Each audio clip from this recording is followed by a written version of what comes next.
أعوذ بالله من الشيطان الرجيم. بسم الله الرحمن الرحيم. الحمد لله والصلاة والسلام على رسول الله. أيها الإخوة الكرام، السلام عليكم ورحمة الله. وقد درس في 35 من دروس شرح موطأ الإمام مالك رحمه الله.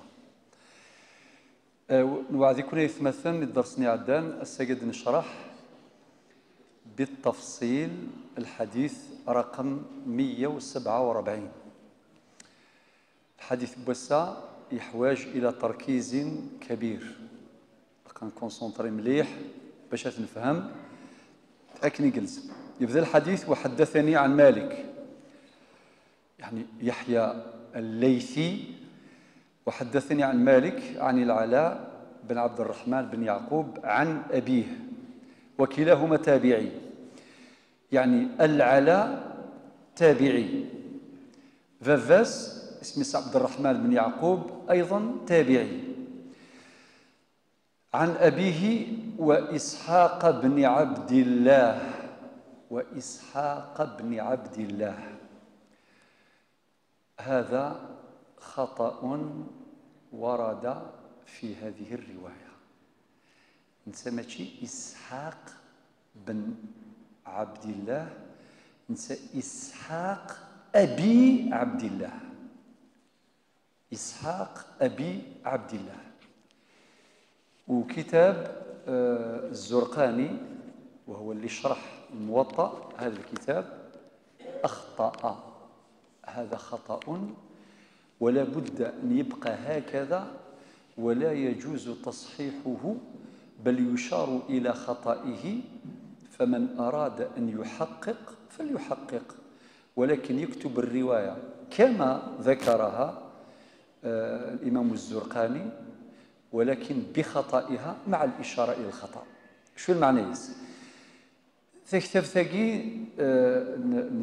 الإمام الزرقاني الحافظ الزرقاني إناد وإسحاق بن عبد الله، والصحيح هو إسحاق أبي عبد الله.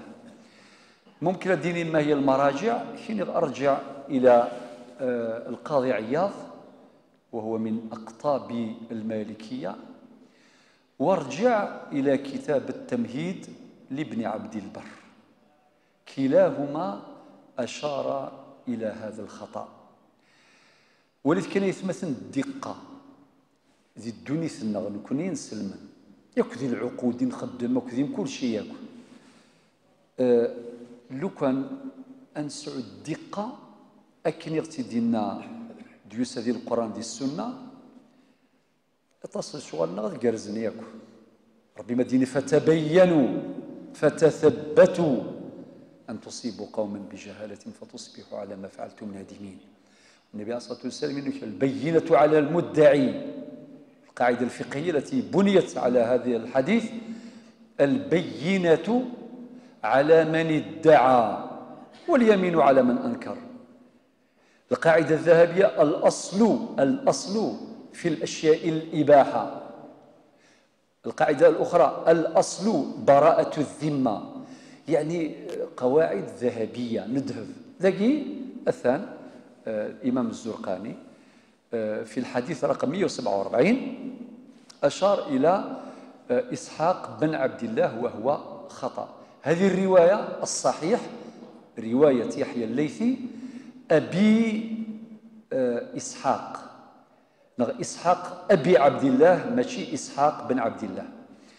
قلت المرجع في ذلك القاضي عياض، وكذلك المرجع الثاني اللي هو التمهيد لابن عبد البر. إناد أنهما أخبراه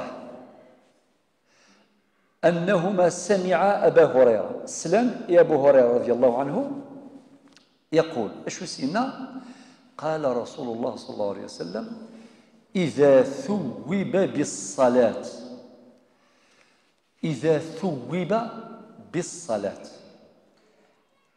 كم الحديث: فلا تأتوها وأنتم تسعون، وأتوها وعليكم السكينة. أنفذ كان الجوال إذا ثوب. ما معنى إذا ثوب؟ ما معنى التثويب في اللغة العربية أو في الاصطلاح؟ السؤال لكم، السلم هو لقي التثويب، السلم ذي الجوامع، السلم هو لقي لو تيرم التثويب باش المعنى يس. تفضلوا، واللي بغا ندي يهضر يهضر ولو بالخطأ، المهم الاجتهاد. نعم نعم. التثويب كما مثلا غادي قار المقصود سيس الجزاء، الثواب الثواب. وكسا نجاوب نظام. تفضلوا يا إخواني، اجتهدوا ولو بالخطأ، معليش، المهم اجتهدوا. تفضلوا تفضلوا. إلى كلمة ثوب، والله أعلم. أيوه كمل. نعم ثبت. لا لا لا، يعني قرض شوية. أي مثلا زي تعرف مرة نظر ثاب، المعنى يس عاد رجع.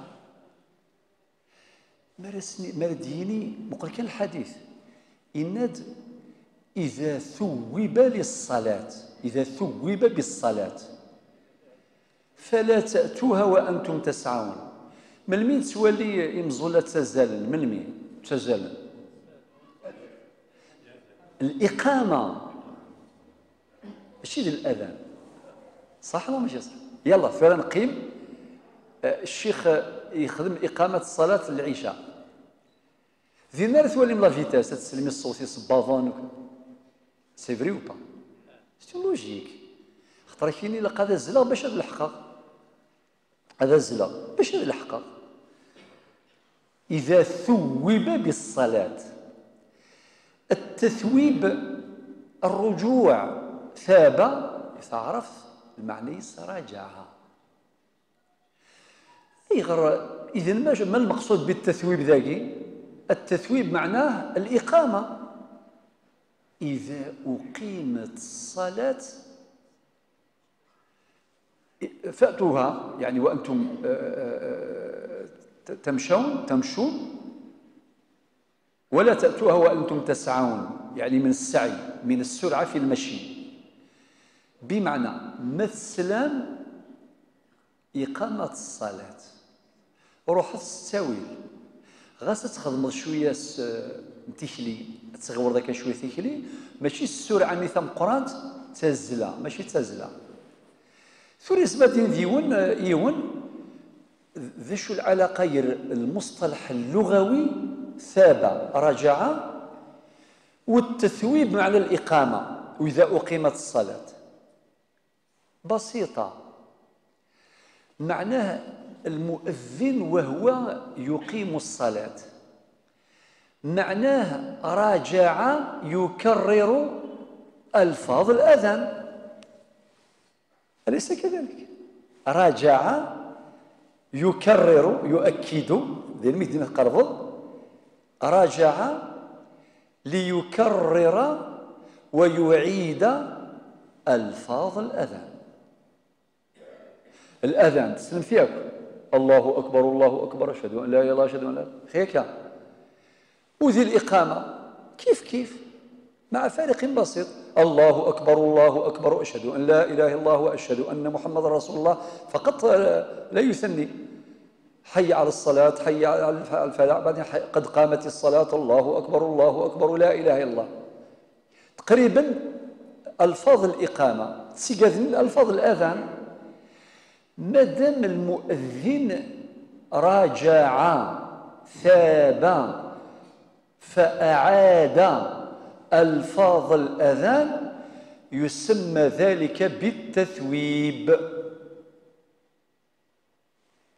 بس فهم يردني غاولي قيت مثال خاطرني غاون ودعي وذا إن سلمنا نقار القرآن، نقار السنة، ولكن سلك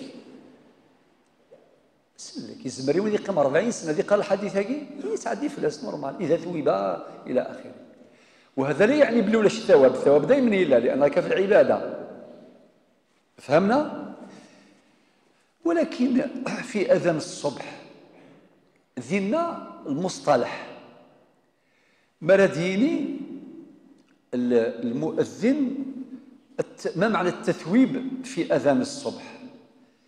التثويب في أذان الصبح ذا شوث في أذان الصبح يسعى المعنى النظام تماما ذا شوث ماذا الإقامة معنى التثويب إذا أذان الصبح مرسيني ونوايض أنت لم تثوب في أذان الصبح شو المعنى يس؟ لا لم تقل الصلاة خير من النوم الأذان الصبح ماشي من الأذان طهور الأذان الصبح أهم شيء راه تنعقل مرة ديني المؤذن بعد حي على الفلاح ديني الصلاة خير من النوم خيرا الصلاة خير من النوم هذا الكلام هو التثويب اصطلاحا هذه هي الدقة في الفهم مرشيني ولا شو المعنى التثويب ذي الأذان الصباح إناس مرديني المؤذن غير الإمام المؤذن مرديني الصلاة خير من النوم هذا هو التثويب لماذا سمي بالتثويب عودة مرة أخرى إلى اللفظ إلى المصطلح اللغوي راجع مرة أخرى خطر قبل سند الصلاة حي على الصلاة حي على الصلاة حي على الفلاح حي على الفلاح من بعد الصلاة خير من النوم الصلاة خير من النوم معنى راجع مرة أخرى فكرر الدعوة إلى الصلاة وهذه الرجوع هو التثويب أخذا أو انطلاقا من اللفظ اللغوي ثاب معنى رجع فهمت؟ نعم يشوفها ميدير لك مثلا التأكيد يشوفها راجع وكررها راجع يسعى المعنى كونفيرمي يسعى شوية المعنى الكونفيرماسيون أكد لك مثلا التأكيد ولكن نكوني إلاق ما نغال نفهم لا تيرمينولوجي نغال القواميس نغال القواميس لأن لا كونفيرماسيون مثلا ربي مدينة وكلم الله موسى تكليما التأكيد كونفيرماسيون تجي قاعدة في التفسير تنفي المجاز خاطر إلا ما يسمى بالمجاز أمشي يهضر ربي هذا ربي يهضر سيدنا موسى يهضر بالإلهام سووال ماناش في التفسير باش نفصل ولكن تسد قاعدة في علم التفسير التأكيد في القرآن في الآية القرآنية يفيد الحقيقة للمجاز وكلم الله موسى تكليما ذاكي ذي قبايليت نغال لا تيرمينولوجي قبايليت لا تيرمينولوجي قبايليت إذا إنجليزي ثرومي كل لغة ساعة يتعرف ثاب معنى راجع مرة أخرى وفي الرجوع في الحقيقة تأكيد ديجا لفات الإمام المؤذن الديني حي على الصلاة حي على الصلاة سي كونفيرماسيون في الحقيقة معناتها أوين يغفلن ذي التنبيه ما رد يعوض ذي حاجة لذلك النبي صلى الله عليه وسلم ثبت انه ما يخدم العقود يكرر ثلاثا اي غير سي كونفيرماسيون باش بعد ما يفهم مليح شغل ما ثبتي مانيك عيوزد ولذلك شحال ساقي المشاكل القدرانيه الغاشي السبه بيبري كلشي بيبري كاين يفهم هكا ولا كاين يثني ضد هكا سي بور سا يقارن الثقه في الوثيقه وثيقه من الوثيقه امشي راه تكتب سا ديبون لو تكست امشي تكتب ميم ديال التكست ديال لي لوا الا وان دا التكست يروح ديريكت يبان الا وان دا يحتمل اكثر من معنى اتفهم ذاك صح يلا اذا اي غردني غاور قيس مثلا باش هذا نظر باللي ذاكي كلمه التثويب المراد بها إقامة الصلاة أدو غير الحديث 147 إذا ثوب بالصلاة أغدي قرن النبي صلى الله عليه وسلم مثل من الإقامة صافي نفهم ثم معنى ثوبا فهميت مثل من إقامة الصلاة فلا تأتوها وأنتم تسعون يعني وتروحوا ثارة غير الظليث وأنتم تسعون ما معنى السعي؟ هذو غالغرون مرة أخرى. ما معنى تسعون؟ من السعي. ما معنى السعي؟ استزلى يسعى معنى وايض. السعي معنى العمل، الخدمة. يا أخي نضرب بالقرآن الكريم إن سعيكم لشتى. إن سعيكم لشتى يعني إن عملكم لشتى. من كان الصباح كل بدا يروح، يروح الفلاح، يروح المصوف، يروح الإدارة، كل يوم شو الخدمة. إن سعيكم لشتى.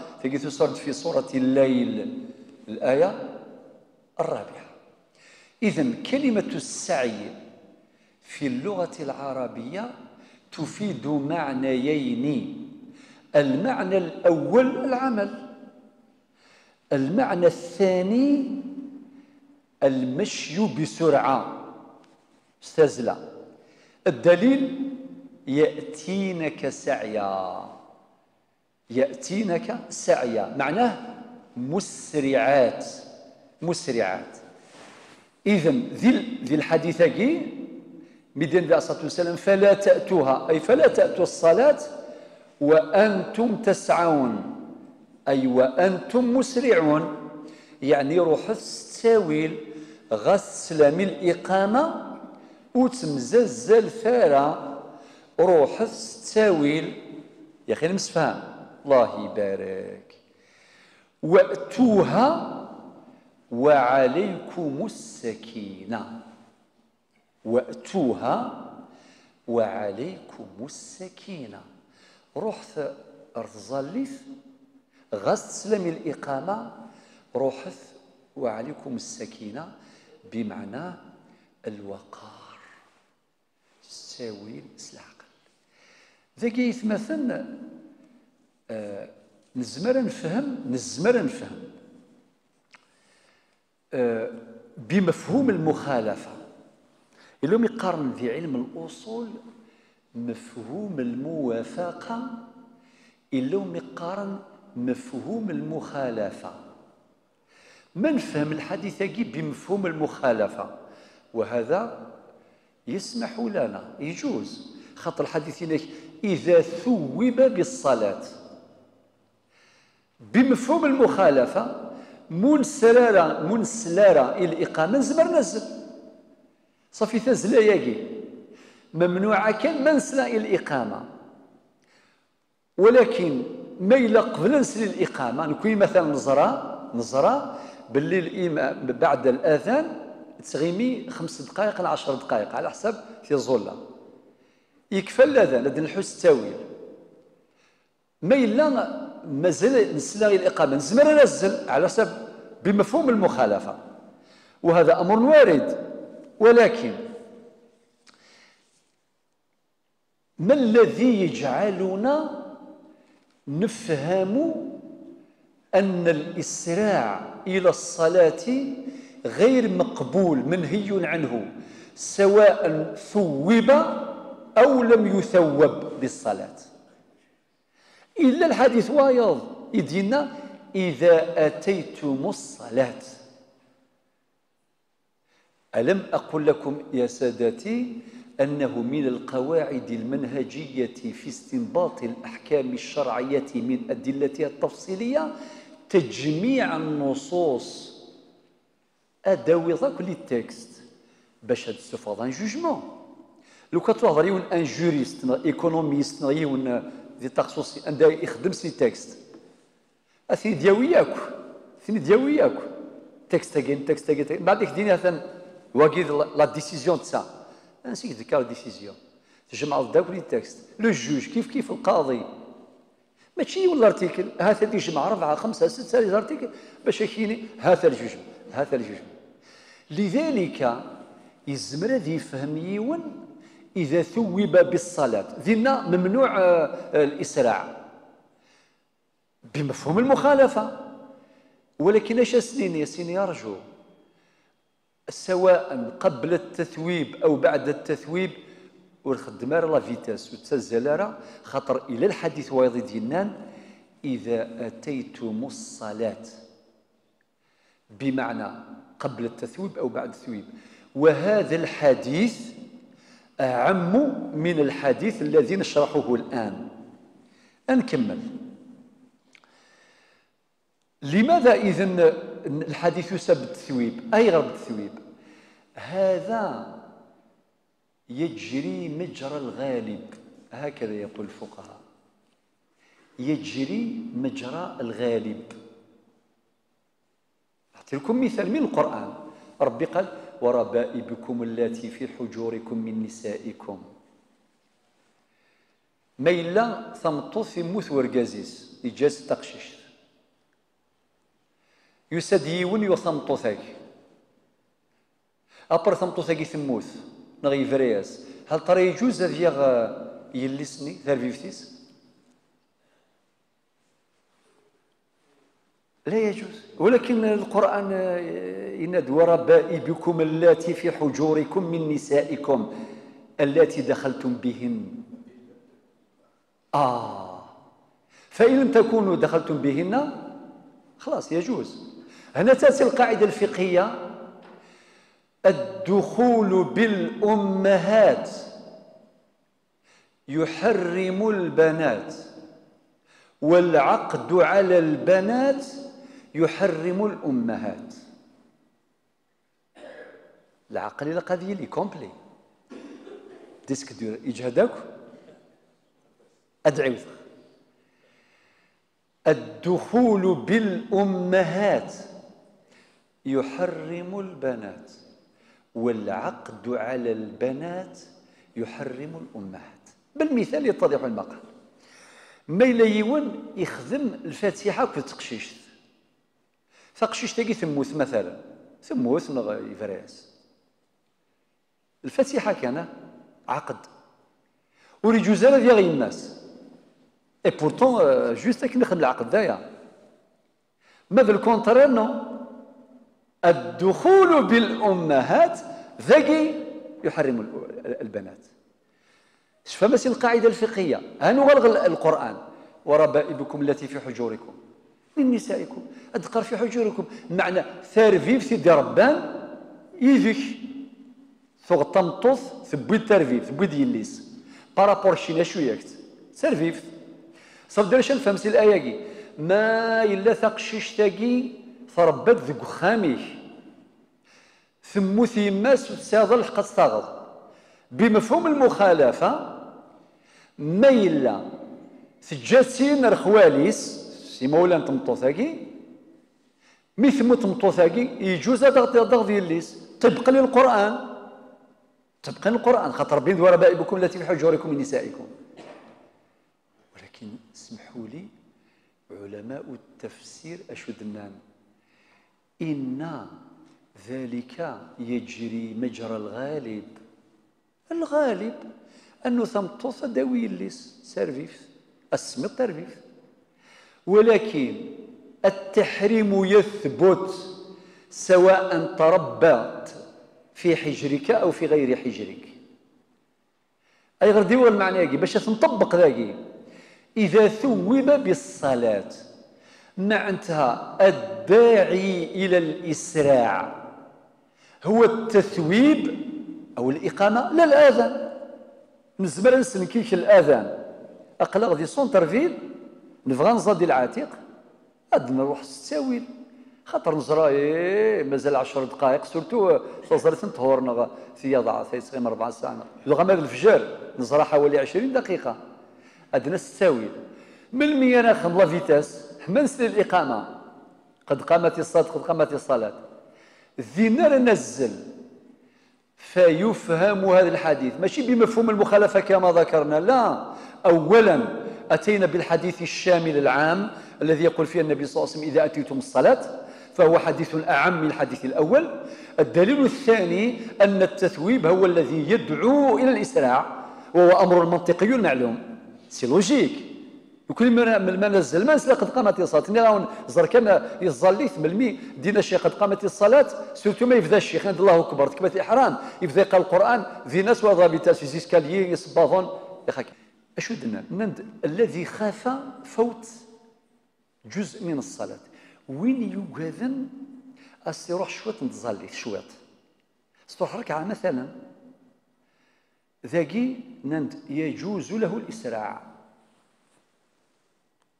يجوز له الإسراع دون أن يخرج من حدود السكينة والوقار. صافي مشاكل الحديث دي قراكا ديالنا ديال الموطأ والمالكية قال بخلاف ذلك، سؤال الزر ما يغر،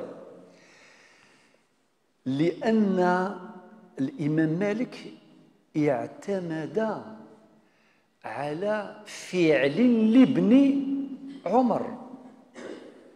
ابن عمر بن الخطاب رضي الله عنهما إنه كان بالبقيع، البقيع ديال المدينة المنورة ولا ما شحال مسافة قلال يدير الجامعة وكذا البقيع. من بعد يسلى الإقامة فأسرع. والمعروف أن ابن عمر بن الخطاب كان وقافا وكان كثير تتبع الأثر للنبي صلى الله عليه وسلم، يتتبع أثره جدا فاعتمد عليه. صافي الإمام مالك يبنى الرأي ينس بالنسبة للتثويبة إن ياك مسل ذي الإقامة زمضت غيول الشويط خطر ثلا المغاولة ثم قرانت إلا وين قرنس تقارب الخطى ذي قرب ثكليس يخدمك شويه لا فيتاس ماشي تازله وزيرا ما يزم هذيك اليوم ديالنا يخدم الفرق جالست الفرق ير غادي يخدم قبل اون فيتاس هذه الحو نورمال ابري يسنا التثويب غادي يخدم شويه السرعه ولكن لم يخرج عن حدود السكينة والوقار. يسمى شغل ثلاثة الحالات وقزمات يدخل. يا أخي زرم ذي الطواف حول الكعبة يا أخي 3 أشواط الأولى الهرولة بارك الله فيك شكرا الهرولة تقارب الخطى الهرولة تقارب الخطى ماشي المعنى يس خاطر ما ولاش الغاشي لي سبورتيف مخنوين زيد ساعه 2 مينوت هذيك فوق الطواف 2 مينوت كون تزلا لا فيتاس شويه ما ولاش الغاشي يا حسره وتسولم دي فوا البعض كتزل نتاع صحه تزلا سيتادير لا فيتاس اللي تم قران ولكن المقصود خاطر ما يروحش الخشوع يروحش الوقار ني سو غدا بوانتي صافي تبغى كان تخدم لي 7 تور وخلاص نو تخدموا بتقارب الخطى مع المحافظة على السكينة والوقار. من بعد غالبين السكينة والوقار ديك الخلافة ما معنى السكينة مع الوقار لا نهار في الناس.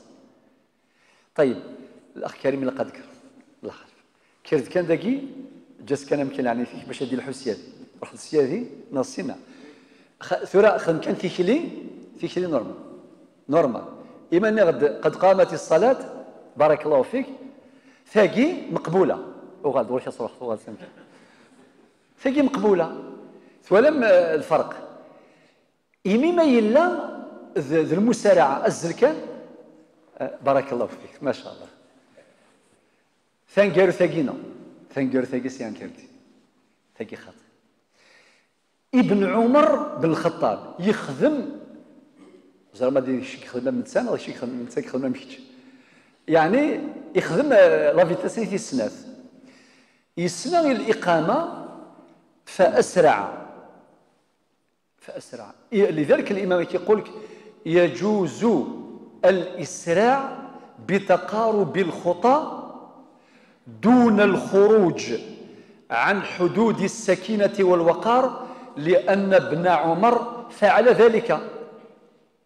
أكون درنا الدليل الوايض روحوا كتاب الإمام النسائي السنن النسائي يخدم من تيتر عنوان باب الإسراع إلى الصلاة من غير سعي. الإسراع إلى الصلاة تقارب الخطى من غير سعي. الإمام النسائي يخدم تيتر عنوان باب في كتابه السنن يبريد حديث النبي صلى الله عليه وسلم فين في ثرام ولا راه ماشي في ابن عمر إنك النبي صلى الله عليه وسلم يسلى الإقامة فأسرع إلى المغرب. يبيت على بالك الأحاديث ماشي ذي الموطأ يجمعنا كل الأحاديث، ناخذ البخاري، ناخذ مسلم، ناخذ الإمام الحاكم، ناخذ في كذاك كتب السنة. وبعدين تحواج ذا غربال، تحواج ذا الخدمة، تحواج ذا كاين خدمة تخدم وبعدين الله يبارك سيدي القناعة غير تبوضها كاين ربي. المهم عاد تسب، المهم إلا قد عاد تسفض حذاري ذو يون الساقس تقبل بالك حوالي 40 واحد تقريبا سي الجمعة كامل يعني.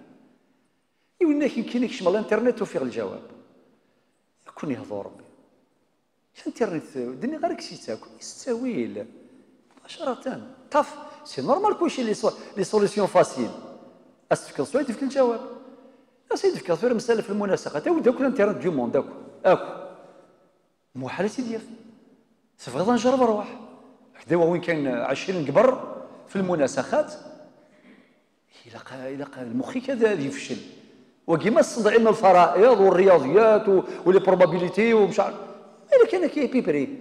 لذلك اللي غندير وسأكرر الا وان دا لوجيسيال اللي يخدم النوتير غلط.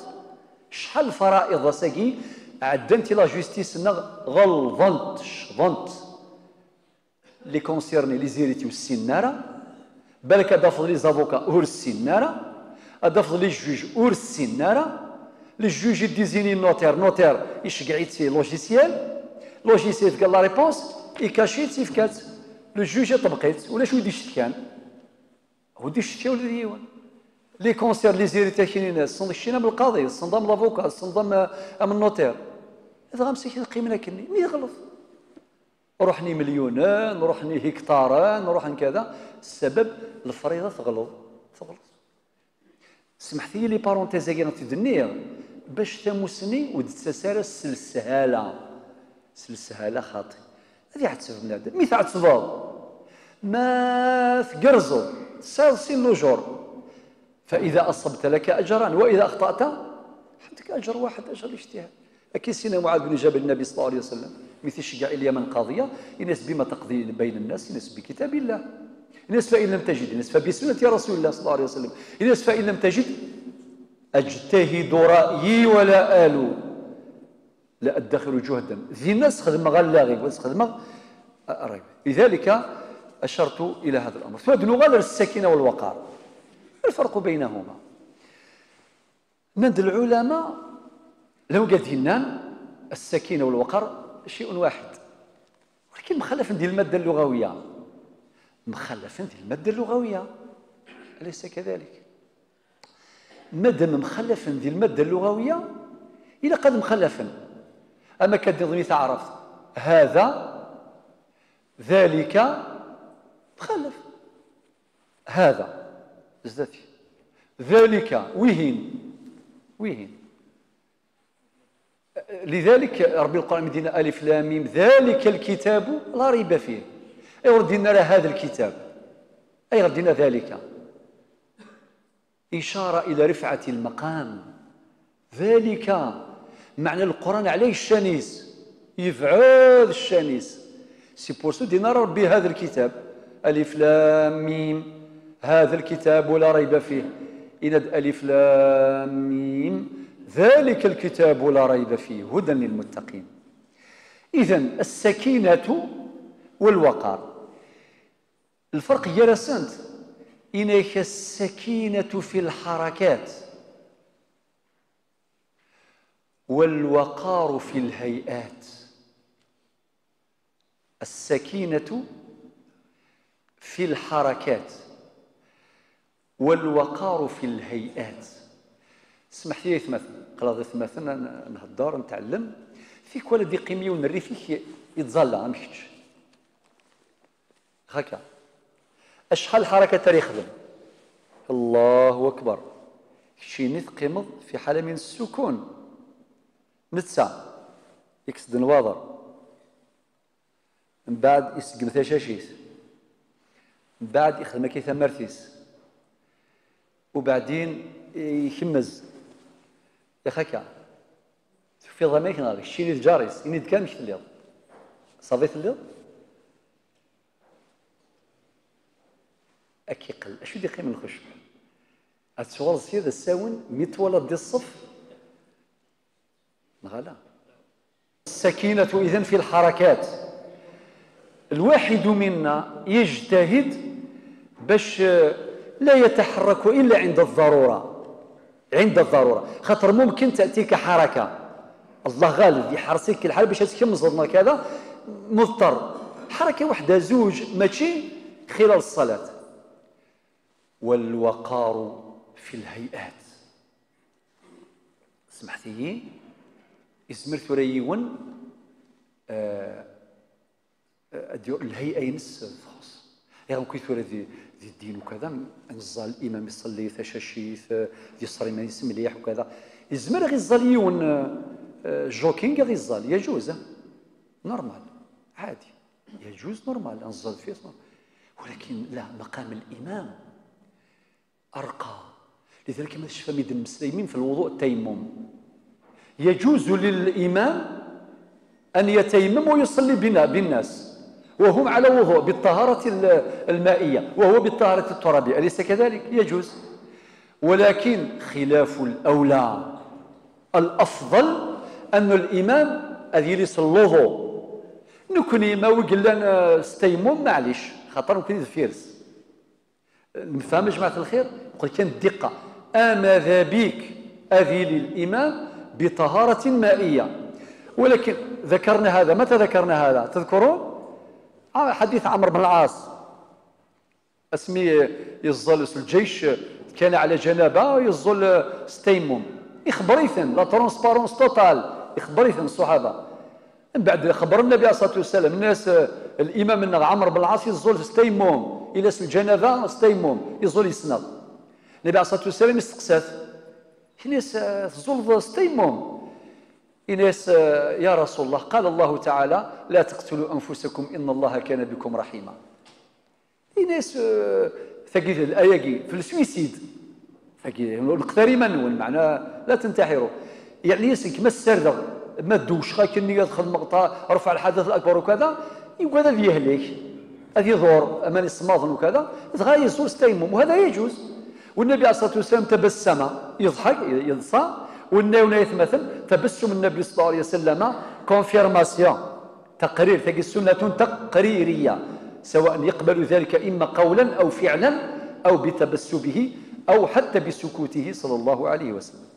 صافي نفهم السكينة في الحركات والوقار في الهيئات كخفض الصوت أي غير ميم الوقار ميم ذي الوضوء مثلا ماشي نمشي من دورة المياه وكذا الصلاة عياض إلى آخره إلى قميم غسل الوضوء. نحن في الصلاة الإمام الحسن رضي الله عنه من آل البيت ابن علي بن أبي طالب كرم الله وجهه ورضي الله عنه ذي الصلاة يروح يتسغل الوضوء يتغير وجهه سمي سنن مش هكا يعني ذا يغر الناس زرا ما تهكي غير منو باش قبل ربي معنى ديجا ديال الوضوء في كيس القدر يتخشى ديال الوضوء خاطر يتهكي مانيس باش هذه الظال معنى دي قبل ربي سبحانه عز وجل. ثورة أدلغ الحديث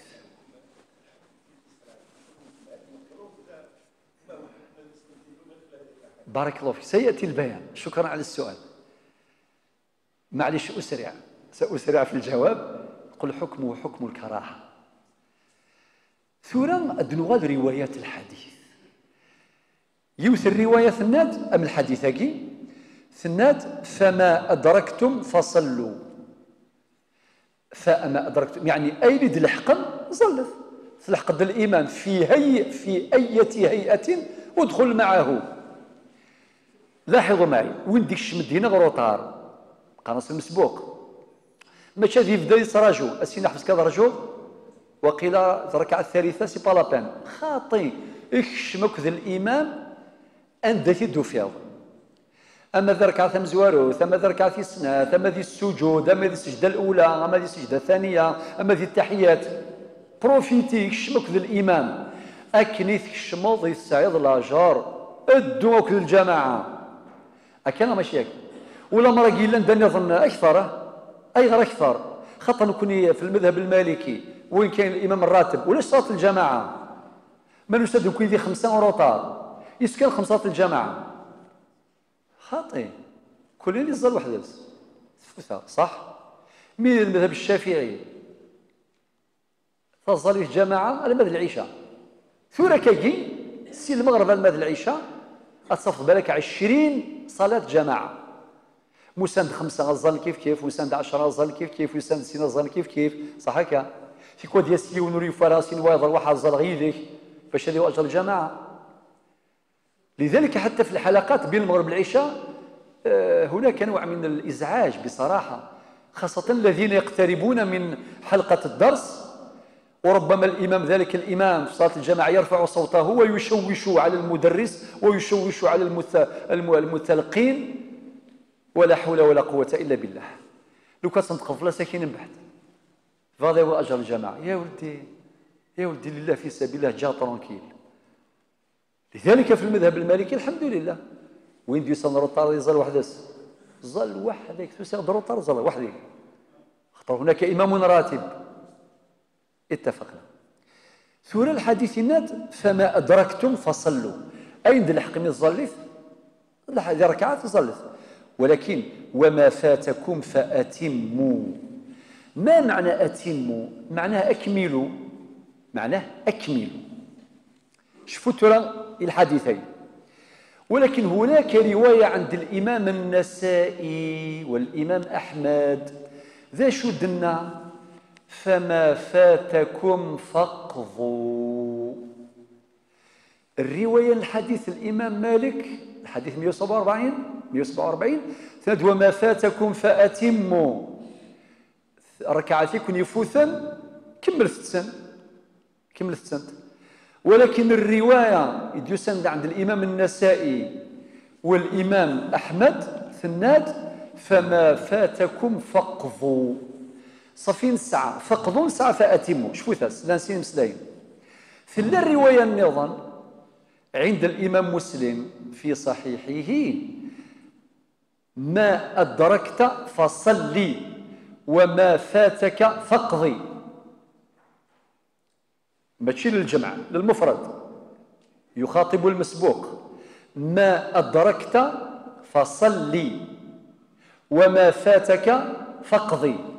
ففي رواية الإمام مسلم تؤكد رواية الإمام أحمد والإمام النسائي خلافا لرواية الإمام مالك.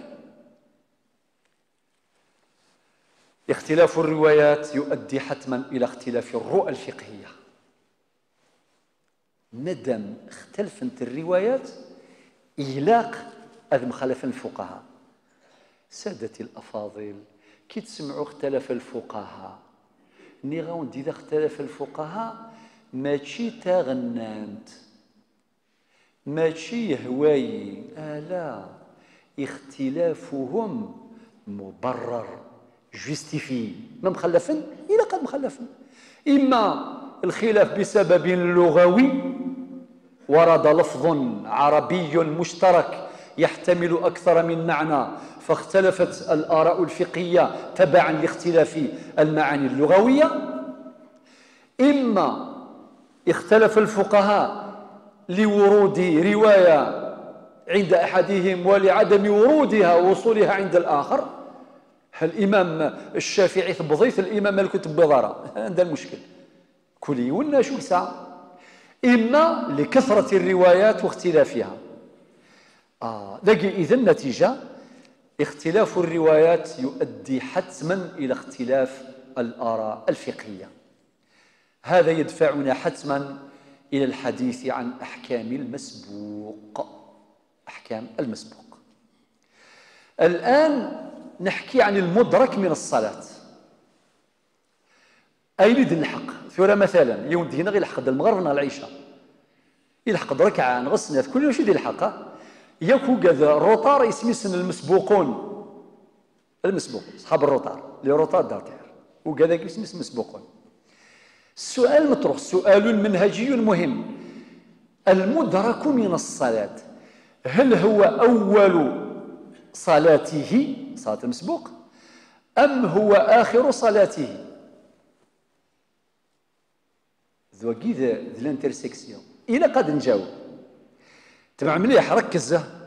إذا كان أول صلاته اش يخدم؟ يبني عليه. الذي يقول أن المدرك هو أول الصلاة وحكم بالبناء ما دليله؟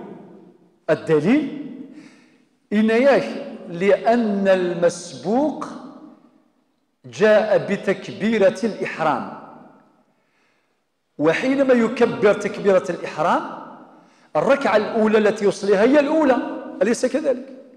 ولا يسد روطارين الله أكبر الركعة اللي دير الحقيقة بارابورا لوي سي لا بروميير ركعة غالا بارابورا لوي بارابورا الإمام كذو قادرين يدس سا ديبون، بالك تيسناث بالك تيستاث بالك تيسربعة مثل العشاء نقيم وقت العشاء، مفهوم؟ تفهمين السؤال مثلا خاطر فهموا السؤال نصف الجواب. ركزوا، إذا كان المدرك من الصلاة هو أول الصلاة المسبوق يبني عليه، ومما يؤكد ذلك أنه أتى بتكبيرة الإحرام، والركعة التي تأتي بعد تكبيرة الإحرام هي الركعة الأولى بالنسبة للمسبوق. يلا أنوال الرأي واضح دينان إذا كان المدرك هو آخر الصلاة، خاطر ممكن المدرك يلحق كان يثنى ركعة، المسبوق يلحق يثنى ركعة غلا ديجا الإمام يزور 3 ركعات وين ديو سانروطا يلحق ثان كاروث بارابور الإمام ثان كاروث بارابور المسبوق ثان زواروث. فاهمين؟ إذا كان المدرك هو آخر الصلاة بما نحكم الآن؟ نقول أنه يقضي ما فاته، أليس كذلك؟ هذا سنيني شيني فاتنتك 3 لان 4 ركعات ثم زوالو تروح في سنة تروح في 3 تروح تلحق تصل 4 صافي ميك سلم الإمام شو تسلم ضارة أتكرض أدقضوض 3 ركعات كيفوثم أنسيد نبوي الحكم هاكي سي الحديث ما فاتكم فقضوا. وكذا كيسعى الدليل المنطقي دا شو دنان ند اختلاف نية المسبوق مع نية الإمام. نية الإمام الركعة الرابعة ونية المسبوق الركعة الأولى اختلفت النيات غلا اختلفت النيات لوجيكمون بارلون لوجيكمون ثم خالف النية أحدث أنسيوا للحديث إن النبي صلى الله عليه وسلم إنما جعل الإمام ليؤتم به أي لا لوجيك الإمام يؤتم به لا نكبر حتى يكبر لا نسلم حتى نسلم لا نركع حتى يركع لا نسجد حتى يسجد لا نسلم حتى يسلم أليس كذلك؟ صافي لازم طبقا للحديث طبقا لهذا الحديث لا بد أن تتفق نية المسبوق مع نية الإمام ولا يتحقق ذلك إلا باتحاد النيتين ولا بد للمسبوق أن يستحضر النية أنه يصلي الركعة الرابعة مع الإمام فيقضي الركعات الأولى التي فاتته. يعني تفهم؟ كوراج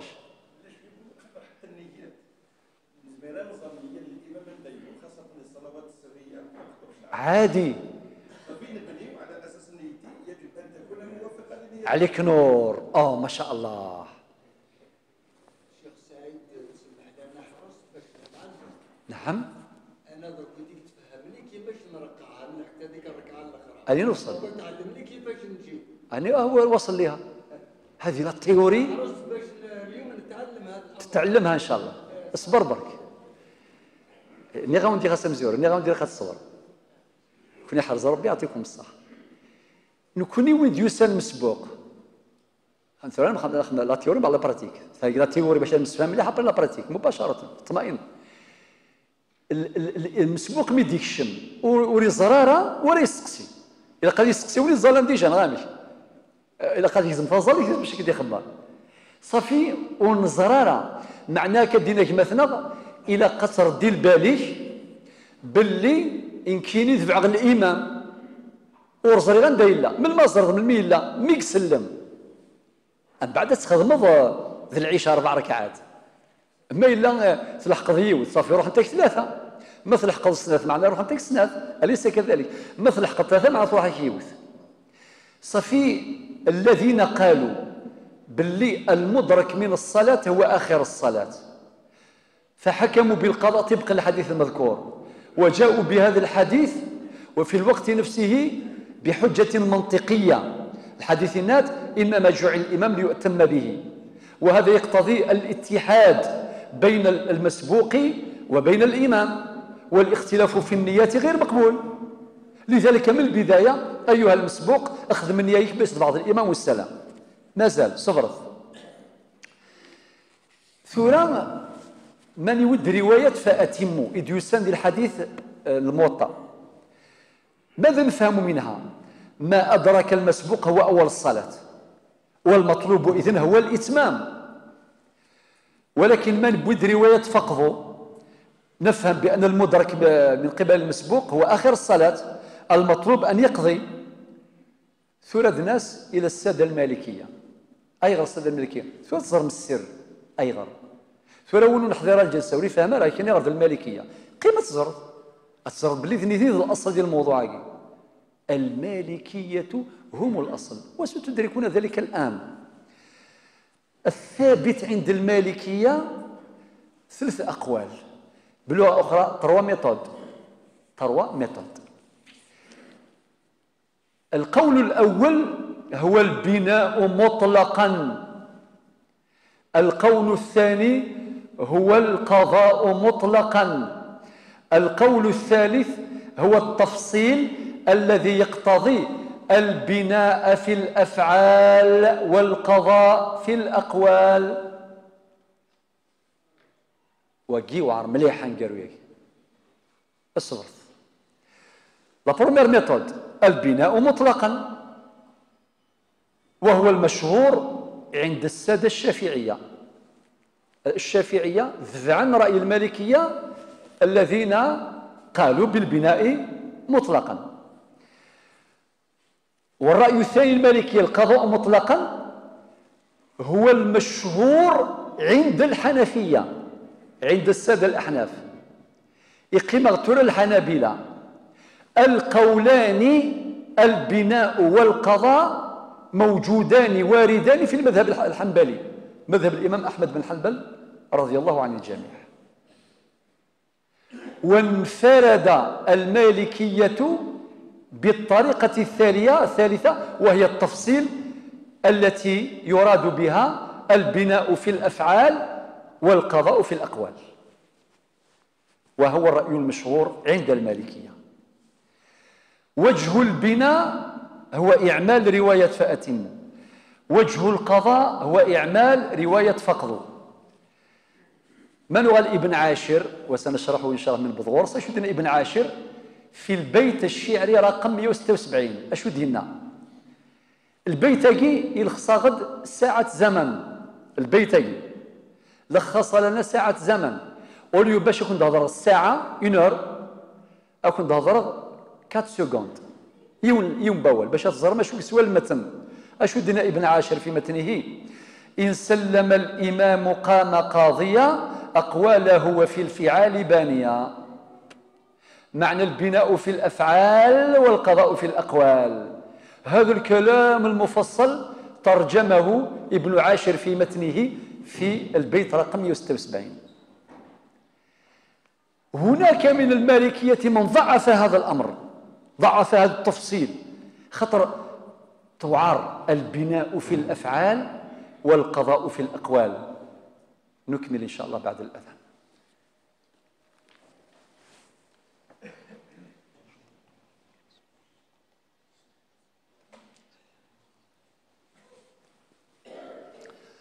هناك من ضعف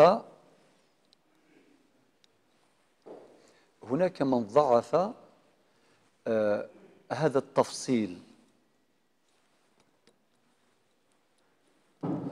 هناك من ضعف هذا التفصيل البناء في الأفعال والقضاء في الأقوال. خاطر لما نخدم لا براتيك نزر أمشي يعني توعر الطريقة ياك.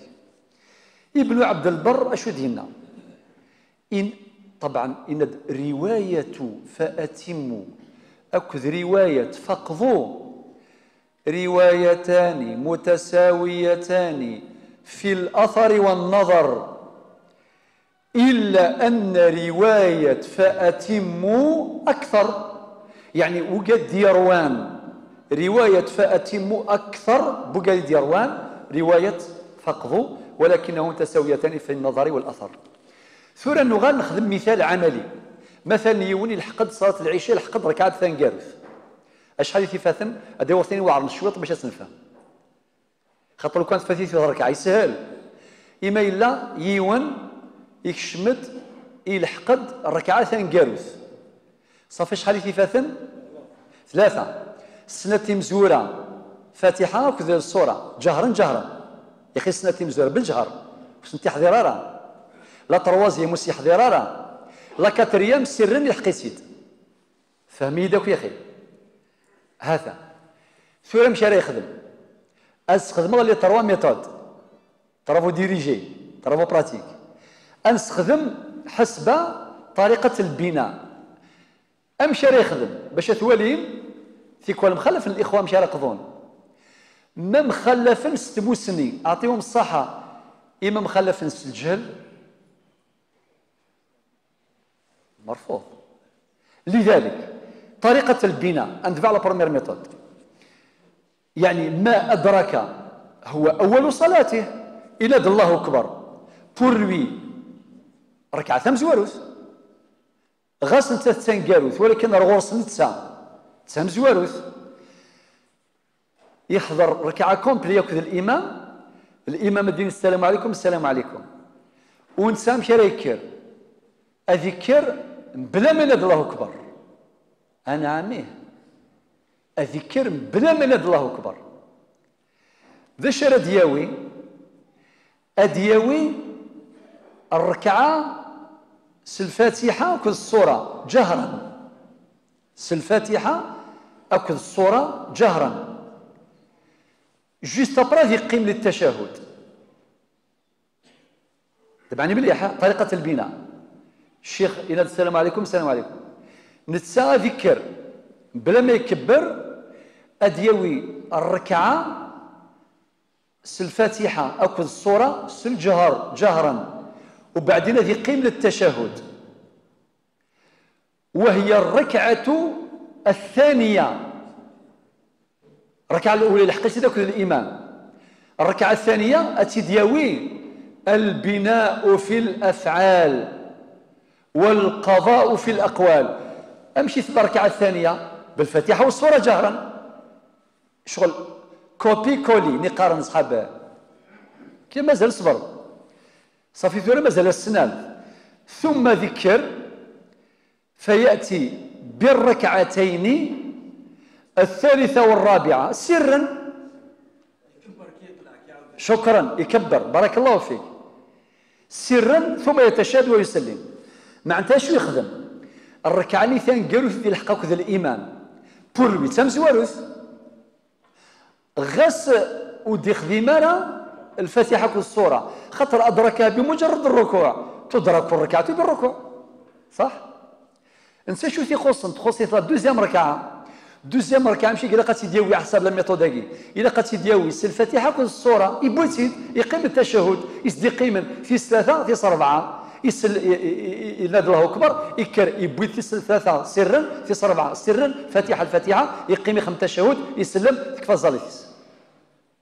فكي لا بروميير ميثود نروح دوزيام ميثود حسب الطريقة نتاع القضاء مطلقا المسبوق الشيخ بعد سلام الإمام بيسوي تحريكها المكفى المدينة الشيخ السلام عليكم نتذكر الذي أدركه حسب طريقة القضاء الذي أدركه هو آخر صلاته هكذا قلنا قبل حينما شرحنا رواية فقه الذي أدركه المسبوق هو آخر صلاته.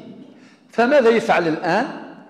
يأتي بركعتين بيكسل الشيخ يأتي بركعتين الأولى والثانية بالفاتحة والصورة جهرا الشيخ يسلم نسى ذكر أثنتي ديفذو الطرف هذه الظل ركعة مزوروث الفاتحة أكل الصورة وذيرنو ركعة السنات الفاتحة أكل الصورة بلا ما يخدم التشهد بينهما يقول تغيمية لا أم بعد من مثل الظل يتشهد بعدهما يجلس للتشهد صافي أنتو ورسول ثلاثة ثم زورو ثني إلا حقيت ذاك الإمام سرا سنة النيس يروح جهرا يبوث انت دو وحدس تخصيتي ثلاثة باش يخدم أذكر بعد التشهد فيأتي بركعة الفاتحة بالفاتحة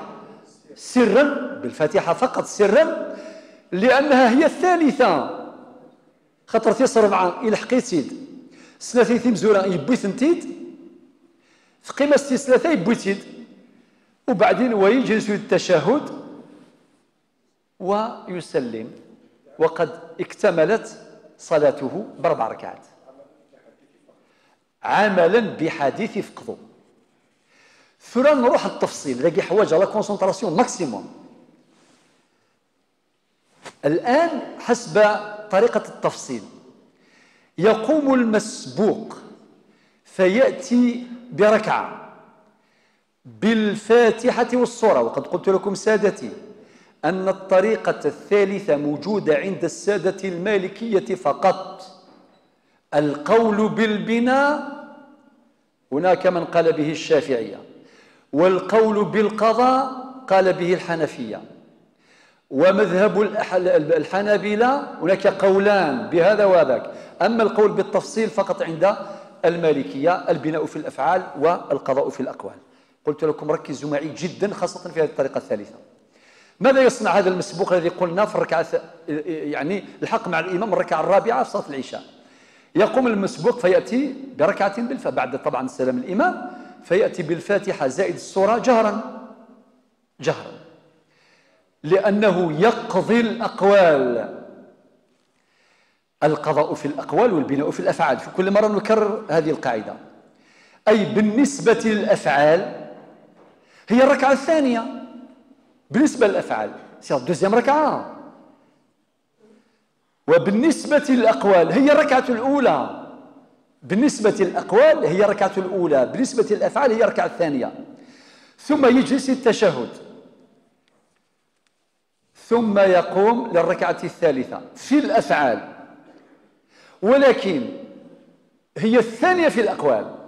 هي الثانية في الأقوال. مادام هي الثانية في الأقوال قلنا كوبي كولي. ماذا يصنع؟ بالفاتحة والسورة جهرا، ولا يتشهد بعدها، ما يديرش تشهد. ماذا يفعل؟ بل يقوم مباشرة ليأتي بالركعة الرابعة بالفاتحة فقط سرا، لأنه يقضي الأقوال وهي الثالثة لأنه يقضي الأقوال وهي الثالثة في الأقوال. ثم يجلس ويتشهد ويسلم. لماذا؟ لأن الركعة الرابعة أدركها مع الإمام.